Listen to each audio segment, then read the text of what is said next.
ആകാശവാണി.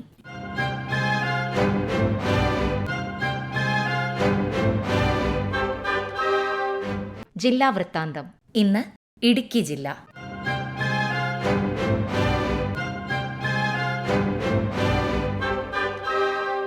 ജില്ലാ വിശേഷങ്ങളുമായി ആകാശവാണി പ്രതിനിധി രതീഷ് കൃഷ്ണ.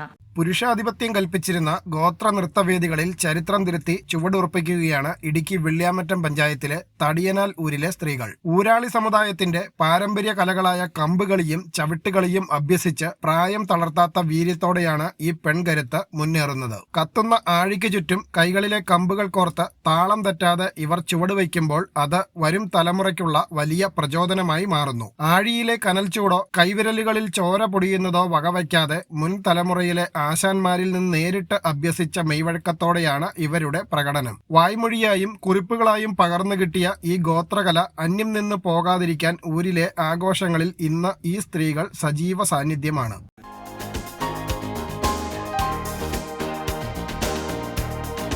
ഹൈറേഞ്ചിലെ ഹെക്ടർ കണക്കിന് കൃഷിയിടങ്ങളിൽ വെണ്മയുടെ തേജസ്സും കാപ്പിപ്പൂക്കളുടെ മാദക ഗന്ധവും പടരുന്നു. കോടമഞ്ഞും പുതുമഴയും ഒരുമിച്ച് ചേർന്നതോടെ മലനാട് കാപ്പിപ്പൂക്കാലത്തെ വരവേൽക്കുകയാണ്. മഞ്ഞുതുള്ളികൾക്കിടയിലൂടെ പെയ്തിറങ്ങിയ പുതുമഴയിലാണ് കാപ്പിത്തോട്ടങ്ങൾ പൂർണ്ണമായി പൂത്തുലഞ്ഞത്. വെളുത്ത പട്ടു വിരിച്ചതുപോലെ നയനമനോഹരമായ ഈ കാഴ്ച സഞ്ചാരികൾക്കും കൗതുകമാണ്. 2-3 ദിവസം മാത്രം ആയുസുള്ള കാപ്പിപ്പൂക്കൾ കരിഞ്ഞുണങ്ങുന്നത് വരാനിരിക്കുന്ന സമൃദ്ധമായ വിളവെടുപ്പിന്റെ സൂചനയാണെന്നാണ് കർഷകരുടെ വിശ്വാസം. എങ്കിലും പൂത്തു നിൽക്കുന്ന സമയത്ത് പെയ്യുന്ന അമിത മഴ വിളവിനെ ബാധിക്കുമോ എന്ന ആശങ്കയും നിലവിലുണ്ട്.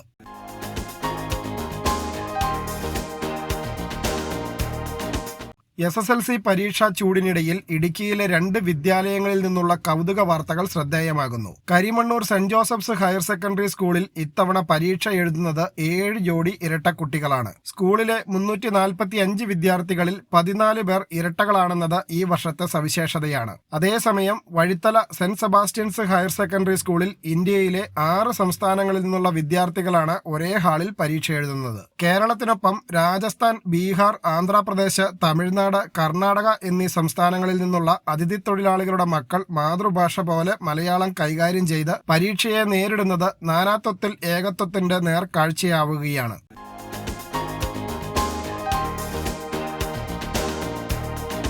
മഞ്ഞുമൂടിയ മൂന്നാറിന് വസന്തത്തിന്റെ നിറച്ചാർത്തായി ജക്രാന്ത മരങ്ങൾ പൂവിട്ടു. പള്ളിവാസലിലും വാഗുവരയിലും തേയിലത്തോട്ടങ്ങൾക്കിടയിൽ വയലറ്റ് വിസ്മയം തീർക്കുന്ന ഈ കാഴ്ച സഞ്ചാരികൾക്ക് പുത്തൻ അനുഭവമാവുകയാണ്. നീലവാഗ എന്ന് വിളിക്കപ്പെടുന്ന ഈ വിദേശി മരങ്ങൾ കൊളോണിയൽ കാലത്ത് ബ്രിട്ടീഷുകാരാണ് മൂന്നാറിൽ നട്ടുപിടിപ്പിച്ചത്. പാതയോരങ്ങളിലെ ഈ മനോഹര മരങ്ങൾ സംരക്ഷിക്കണമെന്ന ആവശ്യവും പരിസ്ഥിതി പ്രേമികൾക്കിടയിൽ ശക്തമാണ്.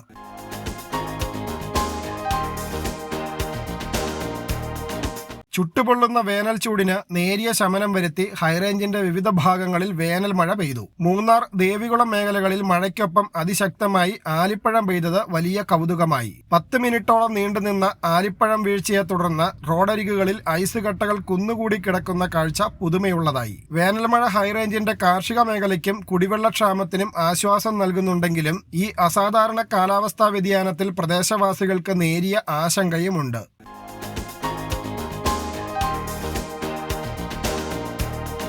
നിയമസഭാ തെരഞ്ഞെടുപ്പുമായി ബന്ധപ്പെട്ട് ഇടുക്കി ജില്ലയിലേക്ക് നിയോഗിച്ച നിരീക്ഷകർ ചുമതലയേറ്റു. ദീപ്തി ഉപ്പൽ, ഹർഷത് കുമാർ ആർ പട്ടേൽ എന്നിവർ പൊതുനിരീക്ഷകരായും പവൻകുമാർ പോലീസ് ഒബ്സർവറായും ആശിഷ് കുമാർ, നമിത പട്ടേൽ എന്നിവർ ചെലവ് നിരീക്ഷകരായും പ്രവർത്തനങ്ങൾ ഏകോപിപ്പിക്കും. പൊതുജനങ്ങൾക്ക് നിരീക്ഷകരെ നേരിട്ടോ ഫോൺ മുഖേനയോ ബന്ധപ്പെടാനുള്ള സൗകര്യവും ഒരുക്കിയിട്ടുണ്ട്.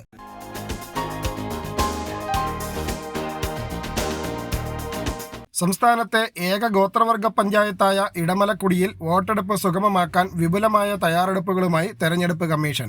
വന്യമൃഗശല്യവും ദുർഘടമായ പാതകളും വെല്ലുവിളി ഉയർത്തുന്ന ഇവിടെ ഉദ്യോഗസ്ഥർക്കായി പ്രത്യേക ഇൻഷുറൻസ് പരിരക്ഷ ഏർപ്പെടുത്തിയിട്ടുണ്ട്. യാത്രാക്ലേശം കണക്കിലെടുത്ത് 45 വയസ്സിൽ താഴെയുള്ള ഉദ്യോഗസ്ഥരെയാണ് ഡ്യൂട്ടിക്ക് നിയോഗിക്കുന്നത്.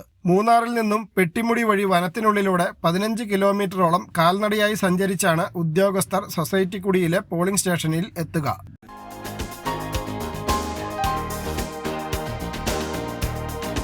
ജില്ലാ വൃത്താന്തം സമാപിച്ചു.